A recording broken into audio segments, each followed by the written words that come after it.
الرحمن الرحيم.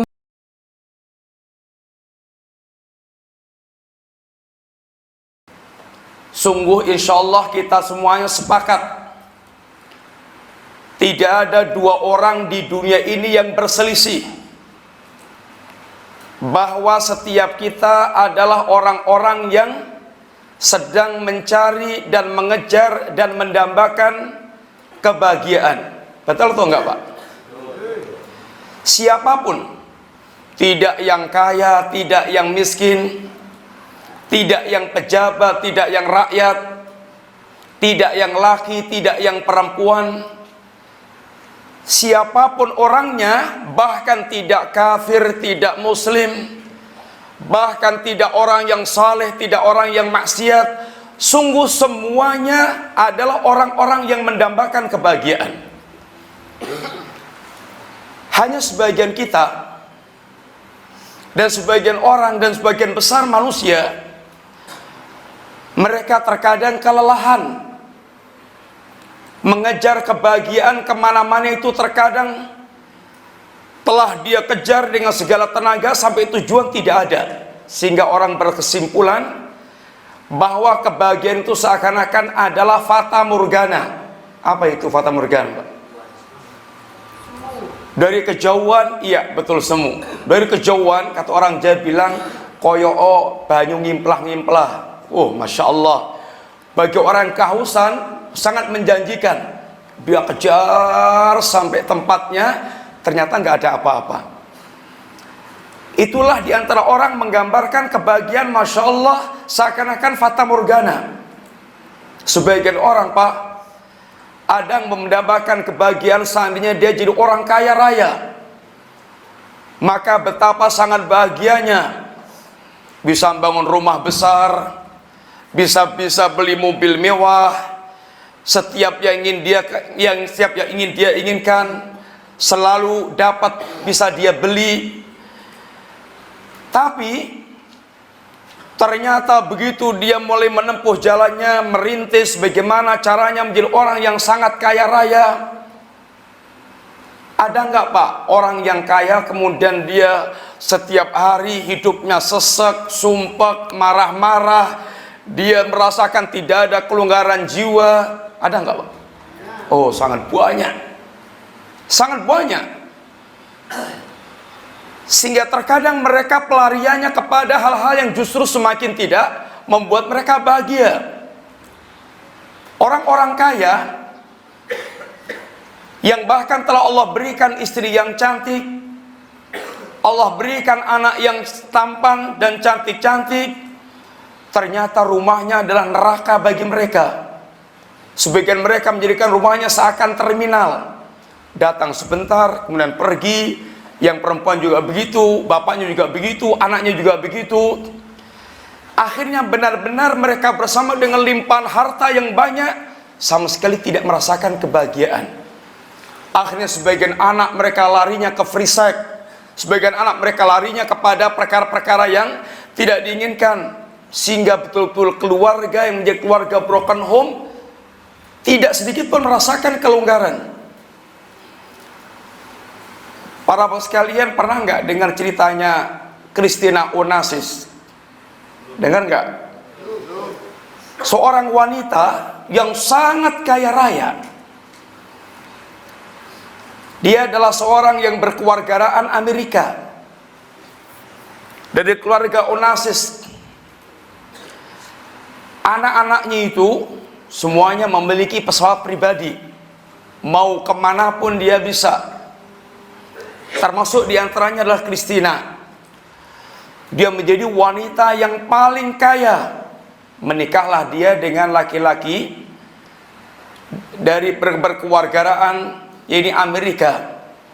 Dalam hitungan bulan, tidak sampai bertahun-tahun, hitungan bulan, maka keluarga ini pun cerai.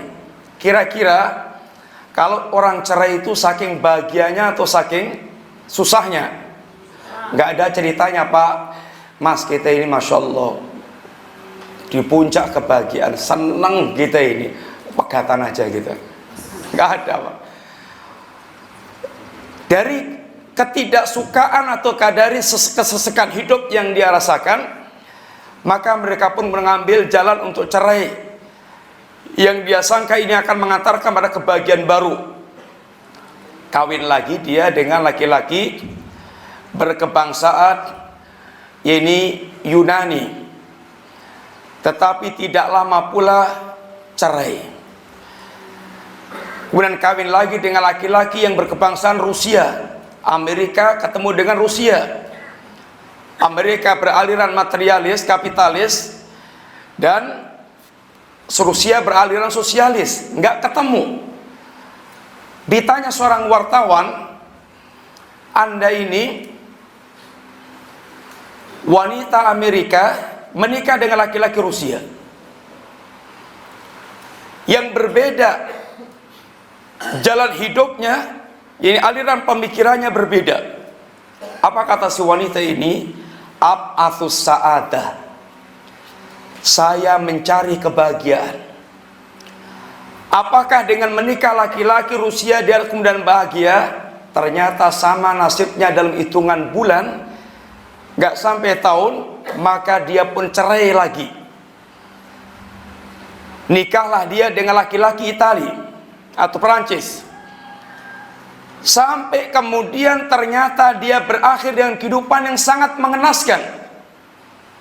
Dan sempat dia diwawancari seorang wartawan, bukankah Anda wanita yang paling kaya, yang sangat kaya? Benar, saya wanita yang paling kaya, akan tapi saya wanita yang paling sengsara hidup saya. Maka sungguh kebahagiaan bukanlah ditentukan dengan banyaknya harta yang dia miliki. Ada seorang wanita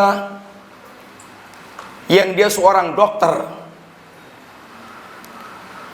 Dia merintis karir ke dokternya sampai betul-betul menjadi seorang dokter yang tenar, yang sangat terkenal, yang orang membayangkan betapa bahagianya si ibu dokter ini. Akan tapi apa kata si dokter ini? Sungguh alat-alat yang selalu saya pakai di leherku ini seperti rantai yang membelenggu kehidupanku. Jiwanya tidak merasakan kebahagiaan sama sekali. Keberangkatan dia ke rumah, datang ke rumah sakit, aku tempat praktek, sungguh jas yang dia pakai, jas putih yang dia pakai, alat yang dia kalungkan, bagi dia bahkan sungguh merupakan belenggu-belenggu yang menyiksa. Dia tidak merasakan bahagia dengan itu semuanya. Sebagian orang membayangkan bahagia itu ada pada ketenaran nama, sehingga TV selalu menampilkan, media selalu memuat, namanya dikenal di mana-mana. Ada orang namanya Said. Apa artinya Said? Said, apa artinya Said? Ada yang belajar bahasa Arab enggak, Pak? Said artinya orang yang berbahagia. Dia merintis sebuah karir dari penyiar radio, kemudian mulai menanjak, mulai tenar, banyak penggemarnya, naik grade, dia menjadi penyiar televisi. Ternyata banyak penggemarnya lagi, maka dia mulai menjadi seorang aktor. Ini pemain film. Dan sungguh kemudian dia sampai pada puncak karirnya. Di sebuah wawancara ditanya, Anda ini seperti namanya, Said, orang yang benar-benar merasakan kebahagiaan. Karena nama Anda sekarang telah melambung tenar. Apa kata si orang ini? Belum. Nama saya masih kurang, masih dalnya masih tertinggal. Apa berarti? Said menjadi Sa'i. Apa artinya Sa'i? Orang yang masih terus berusaha untuk mewujudkan kebahagiaan yang ternyata belum ketemu sampai pada saat itu. Oh, ternyata di puncak keternalan dia, kok dia belum pula mencapai kebahagiaan yang diinginkan. Sehingga sebagian orang sungguh benar-benar dia telah mengejar kebahagiaan ke sana, mengejar kebahagiaan ke sana. Setiap sampai pada tempatnya, selalu kebahagiaan itu seperti fata morgana, yang sungguh tidak dia dapatkan sama sekali seperti yang dulu dia bayangkan. Sampai akhirnya ada orang-orang yang mereka mengakhiri hidupnya dengan cara-cara yang tragis, dengan cara-cara yang sangat mengenaskan. Seakan dia bayangkan kalau dia bunuh diri atau dia mengakhiri kehidupan yang sangat menyesakkan itu, dia akan lepas dari semua kesengsaraan yang ada. Padahal wal'iyadzubillah, begitu dia berakhir kehidupannya, sungguh pintu kesempatan untuk dia memperbaiki tertutup total. Apa yang bapak-bapak baca setelah bangun tidur? Apa? Gimana Pak? Apa yang kita baca setelah kita bangun tidur yang dituntunkan Nabi kita yang mulia SAW? Alhamdulillahilladzi ahyana ba'da ma amatana wa ilaihin nusyur. Coba. Mari, alhamdulillahilladzi ahyana ba'da ma amatana wa ilaihin nusyur. Ada yang tahu artinya enggak, Pak? Alhamdulillah, segala puji bagi Allah Subhanahu wa taala, alladzi ahyana, yang telah menghidupkan kami, ba'da ma amatana, setelah mematikan kami. Tidur kita itu mirip atau sama dengan mati, lalu Allah kembalikan lagi sehingga kita hidup lagi. Alhamdulillahilladzi ahyana ba'da ma amatana wa ilaihi nusyur. Dan kepada Allah kita nanti semuanya akan dihimpun kembali. Para sekalian, pertanyaannya, kenapa setelah kita bangun tidur kita mengucapkan Alhamdulillah? Apa kira-kira? Masih bisa makan bakso, masih bisa ketemu anak dan istri, begitu? Betul? Di antaranya, tapi bukan itu di antaranya. Yang lebih penting lagi, kenapa kita mengucapkan Alhamdulillah setelah kita tidur yang seakan kita telah dimatikan, kemudian kita dibangunkan Allah dan kita dihidupkan? Ada dua perkara besar yang benar-benar akan menjadi sebuah faktor yang membahagiakan orang. Apa itu?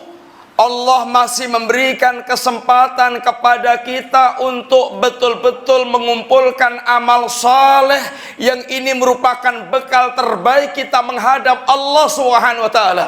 Satu, itu. Kita masih diberikan kesempatan beramal saleh.